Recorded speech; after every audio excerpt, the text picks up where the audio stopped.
Hi guys, welcome to my channel. చాలా రోజుల తర్వాత వ్లాగ్ తీస్తున్నాను. అంటే ఈ మధ్యలో కొంచెం బిజీ అయిపోయాను, అందుకే నేను అంతగా కాన్సన్ట్రేట్ చేయలేకపోయాను యూట్యూబ్ మీద. అండ్ ఇందాక మార్నింగే వీడియో వదిలాను, అంటే ఈవినింగ్ 6కి వదలాల్సింది మార్నింగ్ 6కి వదిలేసాను బై మిస్టేక్లో.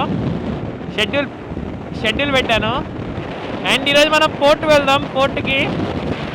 పోర్ట్లో ఎలా ఉంటుందంటే, పోర్ట్ లోపలికి వెళ్ళు, పోర్ట్ బయట కొంతవరకు మ్యాక్సిమం వెళ్ళడానికి ట్రై చేస్తాను పోర్ట్ లోపలికి. అండ్ హార్బర్ అవన్నీ చూపిస్తాను. అండ్ కొన్ని ప్లేస్ ఉన్నాయి, యారాడ బీచ్ లైక్ అలాంటివి కూడా కవర్ చేస్తాను. అదే గాయస్ పోర్ట్. మనం ఇప్పుడు ఆ కొండ మీదకి వెళ్తాం. ఆ పైన ఒక కొండ చూడండి, ఆ కొండ మీదకి వెళ్తాం. ఆ కొండ అవతల యారాడ బీచ్. అండ్ అదంతా పోర్ట్. ఈ పక్కన హార్బర్ కూడా ఉంటుంది, మీకు మొత్తం చూపిస్తాను అటు దగ్గరికి వెళ్ళాక. అండ్ షిప్ వెళ్ళిపోతుంది. Bye bye. ఇది హార్బర్కి వెళ్ళే రూటు. ఇంకో రూట్ కూడా ఉంది, ఆ రూట్ ప్రజెంట్ క్లోజ్ చేశారు, ఏదో కన్స్ట్రక్షన్లో ఉంది. ఇలా కూడా వెళ్ళచ్చు హార్బర్కి. అంటే ప్రజెంట్ హార్బర్లో అయితే ఫిషింగ్ చేయట్లేదని విన్నాను. లైక్ దాని పేరేంటి, అదేదో చేపలు మేటింగ్ అవుతాయంట ఈ మూమెంట్లో, అందుకని. ఇటు కాదు, అటు వెళ్ళి చూపిస్తాను మీకు క్లియర్గా. ఏం కాదు, ఇక్కడే షిప్ తయారు చేస్తారు. ఇక్కడ తయారు చేసి ఇలా ముంచుతారు. నిన్న వర్షం భలే పడింది వైజాగ్లో, హైలైట్గా. ఎండాకాలంలో వర్షం ఏంటో కానీ అర్థం కాదు నాకు. దాన్ని ఇవన్నీ షిప్స్, కొన్ని మునిగిపోయాయి, ఇవి కొన్ని కాలిపోయాయి కదా, వీటిల్లో కూడా ఉన్నాయి. చూడండి ఎలా మునిగిపోయిందో. చూడండి, ఇవన్నీ షిప్సే, ఇవన్నీ సముద్రంలోకి వెళ్ళేవి. ప్రజెంట్ అయితే వర్కింగ్లో లేవు. అంటే దాని పేరేంటి చెప్పాను కదా, చేపలు గుడ్లు పెడతాయి ఈ సీజన్లోనే, అందుకని ఇప్పుడు పెయింటింగ్ వర్క్ అన్నీ చేస్తారు ఈ టైంలోనే. అండ్ ఏమన్నా రిపేర్స్ ఉన్నా బండికి అన్నీ ఇప్పుడే చేస్తారు. ఇదంతా ఒక గ్యారేజ్ లాంటిది చెప్పాలంటే. ఇవన్నీ షిప్సే మొత్తం. అండ్ ఇక్కడే ఉంటాడు, అతని పేరు లోకల్ పైన అని, అంటే ఇక్కడే ఉంటారంట. నేను అయితే ఎప్పుడు చూడలేదు.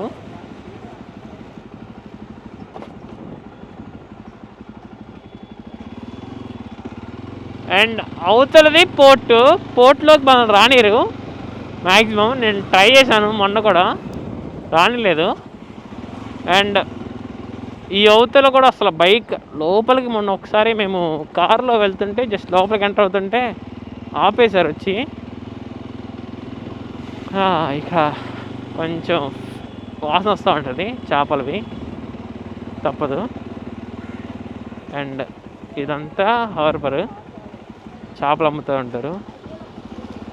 అంటే ఎక్కువ చేపలు అమ్మరు, కొన్ని చిన్న చిన్న మాత్రం. అంటే కొంతమంది వెళ్తారు కదా చిన్న బోట్లు, వాళ్ళు తెచ్చుకోవచ్చు, అంతేగాని అందరు వెళ్ళి పట్టడానికి వీల్లేదు. పెద్ద బోట్ అయితే వెళ్తే మాత్రం ఫైన్ వేస్తారు, అలాగే బ్యాన్ చేస్తారంట వాళ్ళని సమ్ పీరియడ్ వరకు. ఇవన్నీ బోట్లే అంతా. లాక్ పెద్దదైపోతే భయపడుతున్నాను.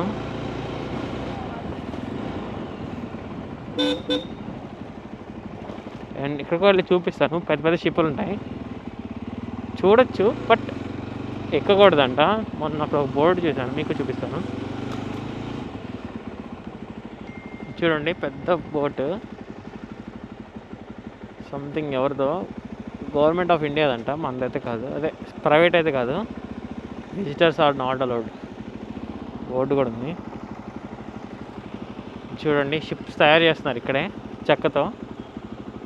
అండ్ ఒక చెక్కతో తయారు చేసినవి 30 to 40 lakhs 50 lakhs ఉంటాయి. అండ్ ఐరన్తో తయారు చేస్తారంట, అవి ఇంకా ఎక్కువ రేట్ ఉంటాయంట. అదే ఈ పెద్ద బోట్ లాంటివి. ఇదంతా హార్బర్, ఈ ఏరియా మొత్తం ఇదంతా హార్బరే. ఆ అవతల కూడా షిప్స్ ఉన్నాయి. మనం అక్కడ దాకా మేము, మనకు కరెక్ట్ ఎక్కడ దాకా తీసుకెళ్తారో తెలియదు. ఇదంతా ఫైర్ అయిపోయింది ఆ మూల. ఇవి వచ్చి నావీ షిప్స్, నావీ వాళ్ళు, కోస్ట్ గార్డ్స్.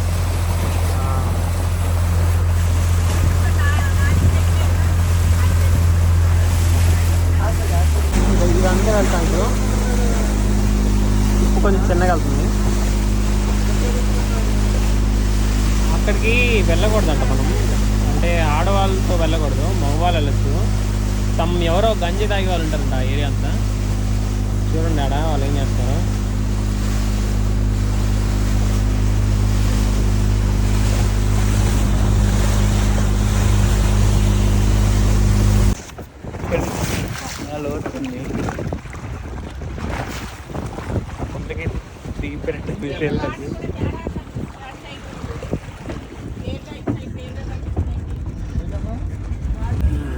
బ్యాక్ వాటర్ కాబట్టి అలా ఉంటుంది. మన డ్రైవర్ గారు మీకు అది కూడా చూపిస్తాను. ఆ ఏరియాలో జరుగుతాయి, ఈ ఏరియాలు ఆ రాళ్ళ మధ్యలో జరుగుతాయి. అండ్ అదంతా హార్బర్. చాలా పడవలు ఉన్నాయి ఇక్కడ చూడచ్చు. సుమారు 100 పైన కాదు 200 పైన ఉంటాయి అన్నమాట నాకు తెలిసి.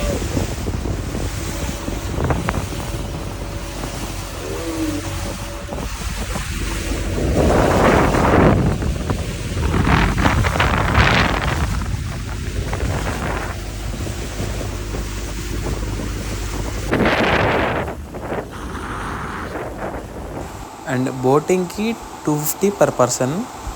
లోపల నీట్గా క్లియర్గా చూపిస్తారు, వర్తబుల్లే. షిప్స్ మధ్యలో మనం వెళ్ళాలి, అక్కడ ఆ షిప్ దగ్గరికి వెళ్ళాలి.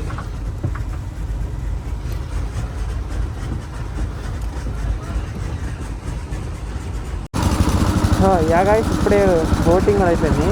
ఇవన్నీ షిప్స్ తయారు చేస్తారు. అంటే కొన్ని పాతవి మళ్ళీ రీమోడల్ చేస్తారు, కొన్ని వచ్చి కొత్తగా తయారు చేస్తారు. ఈ ఏరియా మొత్తం అలాంటివి.